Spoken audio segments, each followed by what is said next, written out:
Bueno. Sí, ahí vamos a estar pendientes. Bueno, Karen, ahora vamos a seguir con el siguiente espacio, que es el que le corresponde a Uruguay, y vamos a tener como presentadora a Karen Gudiel, así que le doy la palabra a Karen, y bueno, muchas gracias nuevamente a los expositores de Paraguay y a Lidia, que nos acompañó como presentadora inicialmente. Que esté muy bien, éxitos. Gracias, Arantxa, y gracias a los expositores de Paraguay. La verdad es que ha sido una tarde muy rica, con mucha información y muchos retos para unos países más que para otros, ¿verdad? Pero creo que al final todos tenemos que ir avanzando en esto y ha sido, la verdad, de mucho Karen, perdón que interrumpa, se cortó el vivo, así que... Ah, claro. Me está diciendo Sebastián que Facebook permite transmitir solo 4 horas, así que va a subir nuevamente. Disculpe, permanezcamos todos aquí, que venga Sebastián a hacer nuevamente la transmisión. Me parece. Eso no lo teníamos considerado. visto. Ya va. Vamos a esperar a Sebi, o déjenme ver si lo puedo hacer yo. Y salimos. Yo les aviso. Si quieren, vayan hablando. A ver. ¿Va a haber partido de fútbol entre Paraguay y Argentina entonces? Y claro. Sí. Ahí estamos. Que gane el mejor. Nosotros queremos ganar nomás, no nos importa si somos mejores o no. Nosotros tenemos todas las estrellas, ¿viste? Hoy no sé cómo nos va a ir, pero después, mira, como mira Marcelo Talice, así que bueno, Marcelo, en algún momento nos va a tocar usar toda la plata, ¿viste?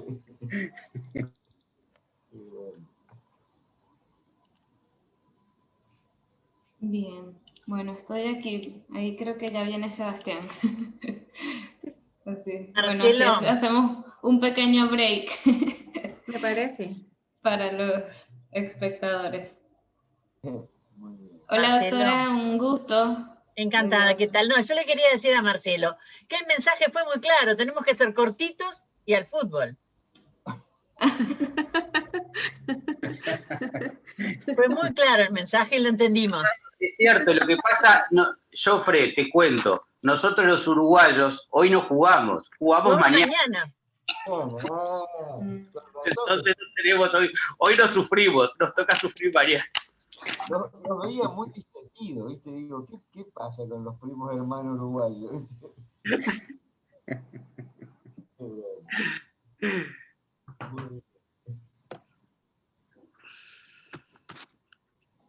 Y la doctora es súper práctica, Arantxa, ¿viste? Como en pocos minutos concretos y el fútbol. Por eso dice que si hubiese más mujeres en los parlamentos, las sesiones serían más cortas, ¿viste? ¿Se acabó o sigue? Vamos a seguir, estamos esperando que nos vuelvan a enganchar al vivo, pero sí, vamos a seguir, no se preocupen. Ha sido súper productiva la actividad. Felicito a la organización. Se ha aprendido mucho. Creo que tenemos grandes desafíos a nivel latinoamericano. Sí, muy lindo los mensajes, muy lindo tu mensaje, Daniel, y otros que recibimos. Y bueno, ahora las conclusiones nos anotamos y vamos a seguir trabajando. No, re lindo la participación de todos. La verdad que una maravilla. Realmente el nivel súper. Bueno, vos sos una persona muy especialista en esto y has recorrido el mundo, ¿no? Daniel. Ah, sí, ahí listo, Sebi. Algo hemos hecho. De a poco. Ahí ya está Sebastián ayudándonos. Así que bien. En breve volvemos. Igual todo está quedando grabado aquí, así que cuando después publiquemos los videos en YouTube, las charlas, creo que se cortó un pedacito al final de Rodrigo, pero después cuando descarguemos los videos se pueden publicar todas las charlas completas en nuestro canal de YouTube. Así que por ahí no hay problema. El documento, Aranchita, lo socializamos con todo, ¿no? El documento. Sí, sí, lo envié hace una hora, o quizás menos, al mail de todos, que es tomamos en cuenta los aportes que nos enviaron. Se tiene que ir. Gracias, Rodrigo. Gracias a ustedes, que estén muy bien. Hasta luego. Gracias, chao. Hasta luego. Después nos vemos a ver cómo nos va, Rodrigo. Claro.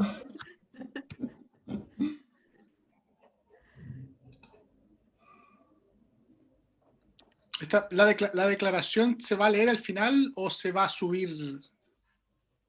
Se va a leer, y las dos cosas, pero se va a Las leer. dos cosas. Sí. Bueno.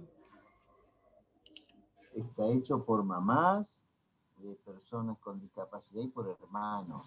Arancha, por ejemplo, redactó. Doctor, después cuando en las conclusiones, si puedo usar los auriculares mejor, porque ahorita lo escucho un poquito lejos, puede ser que... Sí, Aranchita, porque lo que pasa es que me es incómodo. Listo, entonces, ya estamos en vivo nuevamente, doctor.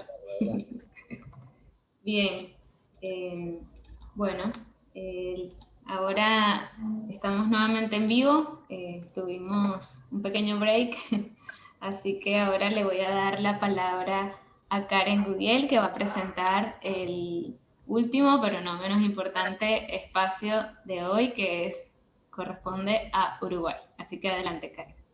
Gracias, Arantxa. Bueno, es un gusto nuevamente estar con ustedes. Y para mí es un placer presentar a Uruguay, un país que personalmente respeto mucho. Sé que ellos han hecho un trabajo muy sostenido en el respeto individual de cada persona y en avanzar en el tema de derechos humanos. Voy a presentar primero a nuestro compañero, amigo y colega, Marcelo Taliche. Marcelo es padre de María Victoria, de 25 años, de Jorge Guillermo, de 20 años, quien tiene diagnóstico de trastorno del espectro de autismo y déficit atencional.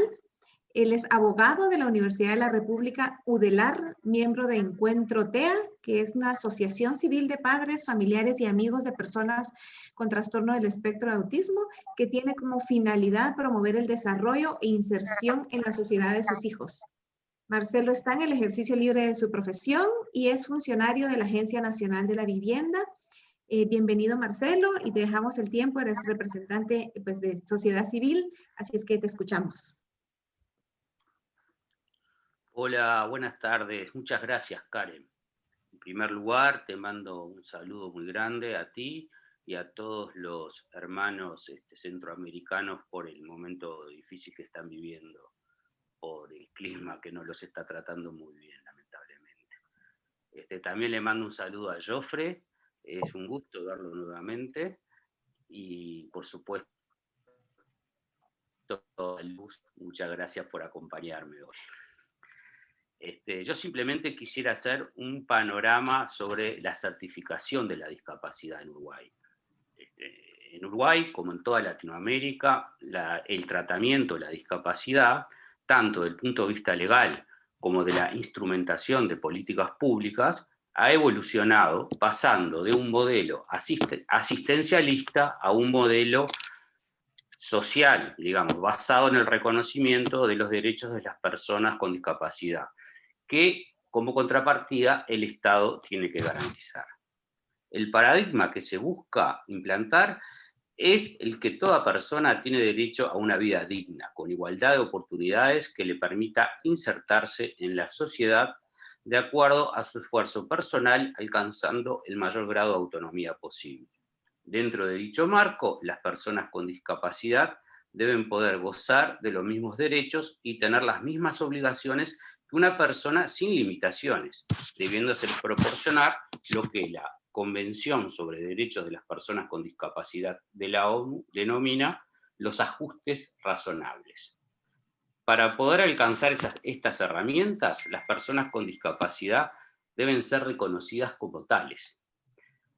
Nuestra Ley de Protección Integral de Personas con Discapacidad, aprobada en el año 2008, en cumplimiento del compromiso asumido por el país al ratificar la Convención de la ONU, establece en su artículo 2 lo siguiente: se considera con discapacidad a toda persona que padezca o presente una alteración funcional permanente o prolongada, física, motriz, sensorial, orgánica, visceral o mental, intelectual y o psíquica, que en relación a su edad y medio social implique desventajas considerables para su integración familiar, social, educacional o laboral.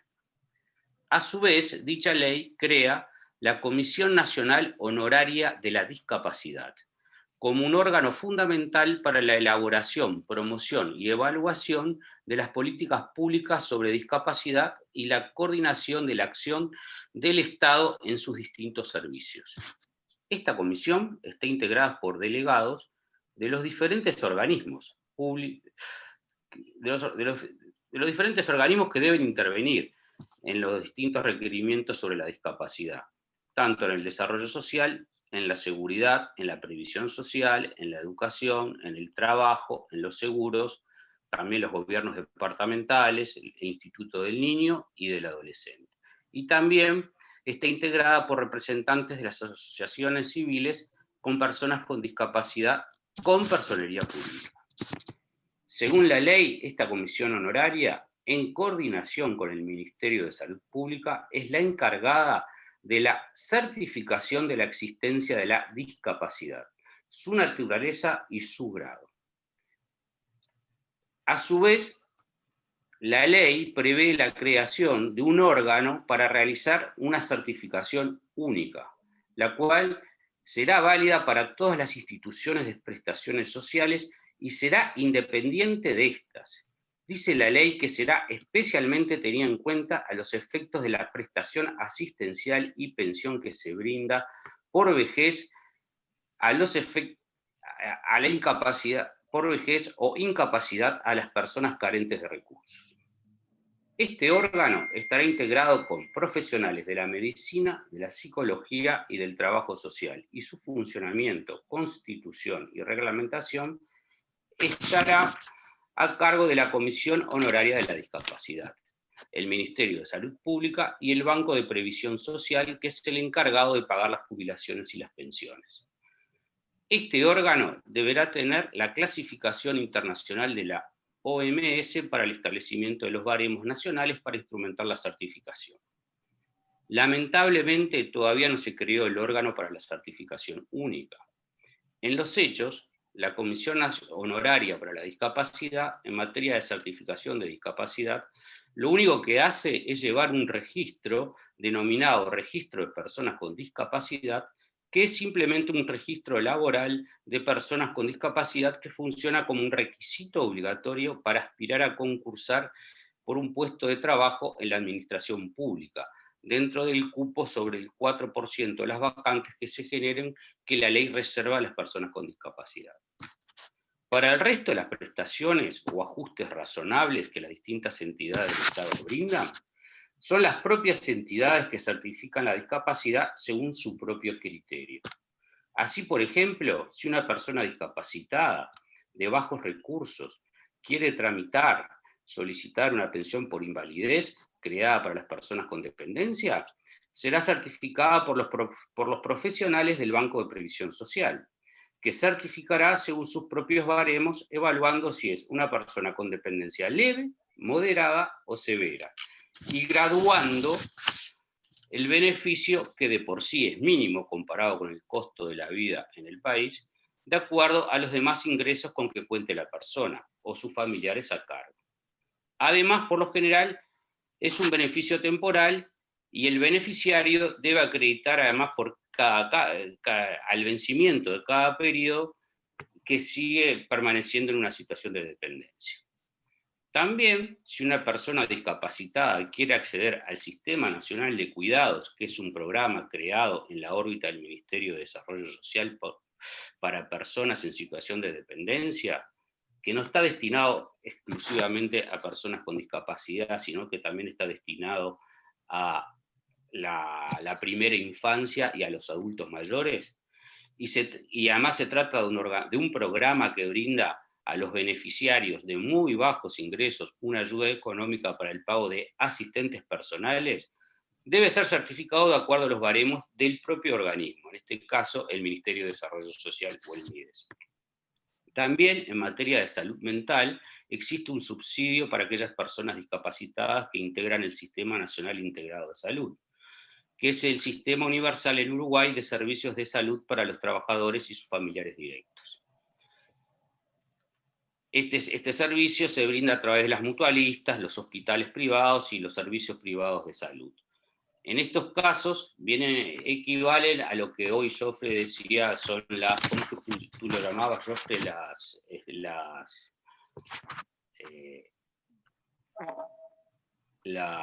No me acuerdo, digo,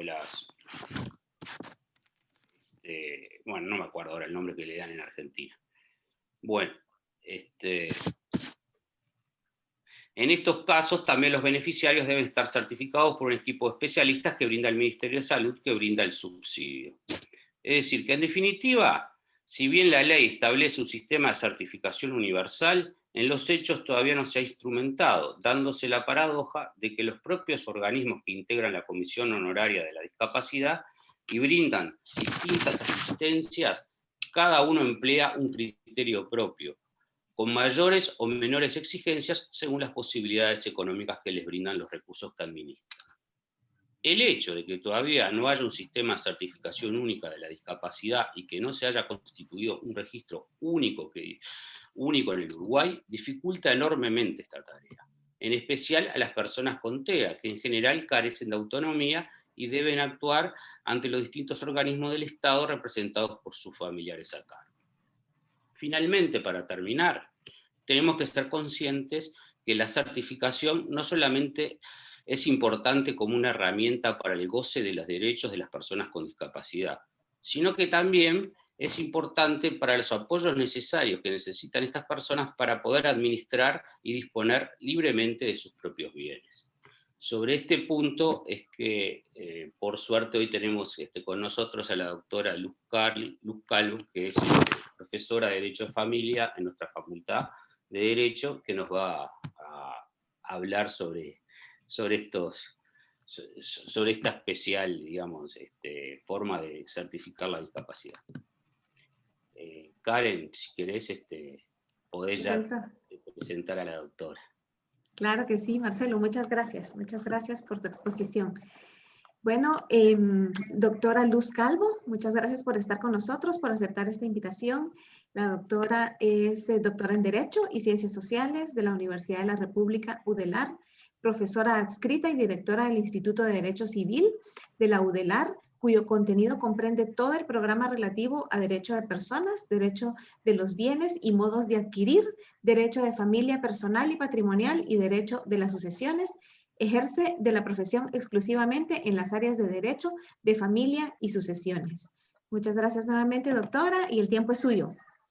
Bueno, primero muchas gracias por la invitación, es un gusto estar acá y poder compartir con ustedes y también aprender muchas cosas de los expositores que me precedieron. Voy a compartir una pantallita.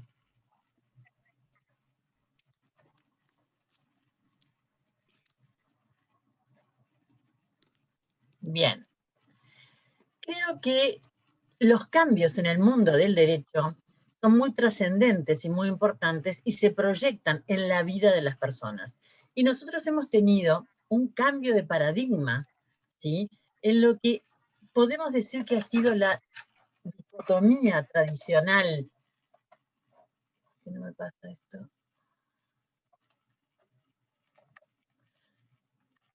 Perdón, ahora sí. Porque nosotros hasta hace poco vivíamos entre un binomio, o será capaz o será incapaz, ¿sí? Esa dicotomía que existía en los conceptos, el que es capaz y si no es incapaz, pero no había ese abanico intermedio de distintas situaciones que hoy sí, a la luz de nuestra legislación y de muchos convenios y tratados internacionales firmados por muchos países, existe y puede darse. Todas las personas tenemos capacidad de goce. ¿Qué significa capacidad de goce? La capacidad de poder tener ser titular de derechos. Yo puedo ser propietaria, siendo capaz o siendo no capaz. Y se diferencia de la capacidad de ejercicio, porque el que tiene capacidad de ejercicio es aquel que puede ejercitar por sí mismo sus derechos. Entonces, todos tenemos capacidad de goce, pero no todos tenemos capacidad de ejercicio. Y en algunos casos la capacidad de ejercicio se ve limitada, ¿sí? Y esta diferencia entre la capacidad y la incapacidad, y fundamentalmente en la capacidad de ejercicio, que significa el ser artífices de nuestros propios destinos, es lo que ha ido cambiando con este cambio de paradigma en materia de capacidad. Hace relativamente poco, por lo menos en nuestro país, el tema de las personas con discapacidad se trataba de una forma muy severa, imponiendo un modelo de exclusión y tutelar. ¿Qué queremos decir cuando hablamos de un modelo de exclusión y tutelar? Que si bien la persona se reconoce como un sujeto de derecho, que tiene derecho de goce, puede ser propietario, puede heredar, ¿sí? Pero su voluntad se sustituye por la voluntad de su curador, que es que en ese modelo se supone que es quien puede saber y determinar qué es lo mejor para la persona cuya curatela ejerce, para el incapaz, ¿sí? De a poquito se ha ido caminando hacia el modelo de la inclusión, por el que se trata de ver realmente cuál es la situación particular de cada persona, de forma de poder garantizar que no solamente tengan el goce de los derechos, sino que los puedan ejercitar a la medida de sus posibilidades en igualdad de condiciones que los demás. Esto significa, ya no más vamos a suplir esa voluntad, sino que la vamos a complementar, a asistir para determinados actos, y en estos casos vamos a dejar aquel modelo por el que se suprimía la voluntad y vamos a ir a una asistencia tomando en consideración la voluntad de la persona con discapacidad.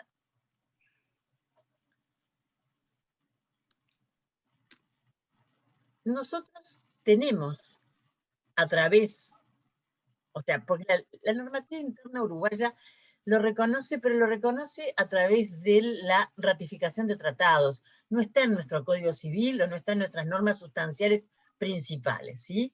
Pero las normas que nosotros hemos ratificado y tenemos leyes ratificando esos tratados, establecen el sistema de apoyos. Y nos dice que cualquier persona que se encuentre en una situación de necesitar un amparo para tomar una decisión o para administrar su persona o sus negocios, no necesariamente tiene que caer en una situación de incapacidad con la designación de un curador que supla su voluntad, sino que hay que ir viendo en cada caso concreto cuál es la situación y ver cuál es el apoyo que la persona necesita. Ese apoyo trata de promover la autonomía de la voluntad, o sea que en definitiva se pueda ver qué es lo que quiere esa persona y qué es lo que se puede adecuar más a su sentimiento y a su querer y no a suplir su voluntad.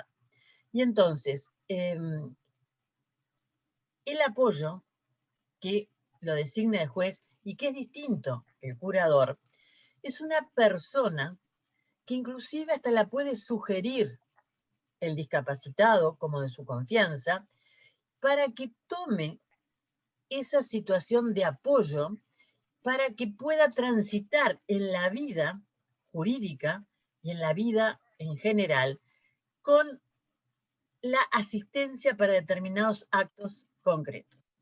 Esto significa ver la situación de la discapacidad con una perspectiva de derechos humanos, porque el objetivo no es la protección a la persona y cuidarlo porque no se puede cuidar solo, sino promover los derechos de esta persona y en consonancia con su discapacidad apoyarlo para que pueda actuar por sí en el mayor ámbito posible, ¿sí? Facilitar que la persona pueda tomar, ¿sí? Pueda tener su propio proceso de decisiones, informarla, colaborar en su razonamiento y ver hasta desde qué momento necesita realmente un apoyo y cuál puede ser el ámbito de su albedrío y de su libre disponibilidad. Entonces llegamos a una situación en la que se debe analizar cada caso concreto y nosotros decimos que tenemos que hacer un traje a medida. Otros hablan de un guante, ¿sí? ¿Por qué? Porque cada situación es distinta de la otra y los apoyos que puede necesitar una persona no son los mismos que puedan necesitar otros. El tema, ¿sí?, de la asistencia ha sido muy trabajado en los casos de niñas, niños y adolescentes sin ningún tipo de problemas. De decir, bueno, ¿cuándo se puede entender que hay una voluntad, que esa voluntad se puede exteriorizar y se puede acompañar esa voluntad? Bueno, y también con respecto de los adultos mayores, tercera, cuarta edad, que por suerte ahora hay también cuarta edad. Es decir, bueno, esa pérdida progresiva de derechos se puede acompañar y que no pasen a una situación de incapacidad total, sino que apoyarlos en aquello en que necesitan. Bueno, esto mismo es lo que se trata de proyectar sobre la situación de la discapacidad. Ver qué es lo que necesita cada persona en su situación particular y ver cuáles son los apoyos. Y los apoyos permiten, a diferencia del sistema de curador, que una persona pueda tener distintos apoyos según el área de la vida que se trate. O sea, puede tener un apoyo para la parte de la vida afectiva y tener un apoyo para la parte de la vida de negocios. Y bueno, ese traje a medida, nosotros lo que vemos acá es que hay que irlo construyendo de a poquito y tiene, de alguna manera, mucha trascendencia sobre todo lo que ustedes estaban hablando anteriormente con respecto de la certificación de la capacidad o de la incapacidad y la perspectiva laboral. Porque nuestro país tenía un sistema, y lo sigue teniendo, de apoyo a las personas discapacitadas, que en realidad es para las personas declaradas incapaces. Y entonces el temor que existe es si alguien puede perder ese apoyo estatal que consiste en una pensión por no tener una declaración de incapacidad a la antigua con un curador y tener un sistema de asistencia con un apoyo o con más de un apoyo. Ese es un tema en el que hay que trabajar, en el que hay que trabajar mucho porque el derecho que tiene la persona a recibir la asistencia del Estado es por su condición y no tiene por qué variar por la circunstancia de que tenga un área donde pueda manejarse libremente, a diferencia de en otras en las que necesita el apoyo. ¿Cómo tenemos que hacer este camino al andar? Este camino al andar lo tenemos que hacer divulgando la ley, divulgando las posibilidades que hay de poder llegar a estas situaciones intermedias, que no son de capacidad o de incapacidad, sino que abrir ese enorme abanico, ese espectro de colores, en el que podamos ver dónde calza cada persona y en qué situaciones necesita apoyos y qué es lo que puede hacer, ¿sí? Tenemos que reclamar el respeto a la dignidad humana, como yo pongo acá, y la dignidad de las personas y el cumplimiento de la ley, porque nosotros tenemos las leyes que están un poco olvidadas, pero que nos permiten, ¿sí?, recrear estas situaciones intermedias y salir de la dicotomía capacidad-incapacidad. Hablamos de la accesibilidad laboral. Sí, la accesibilidad laboral es un tema muy importante y nosotros también tenemos leyes, como dijo el doctor Taliche, mi amigo Marcelo, que habilitan cupos, ¿sí? Y yo acá pongo silla de ruedas. ¿Por qué pongo silla de ruedas?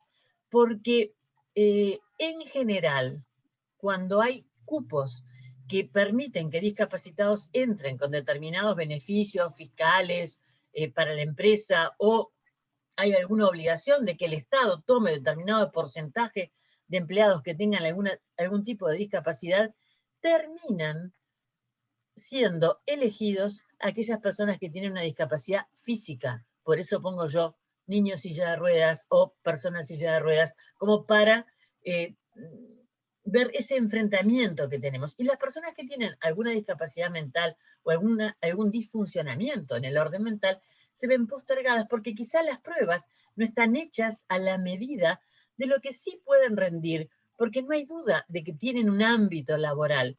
Y entonces acá hay un grupo de padres que se están manejando para lograr crear un subcupo dentro del cupo.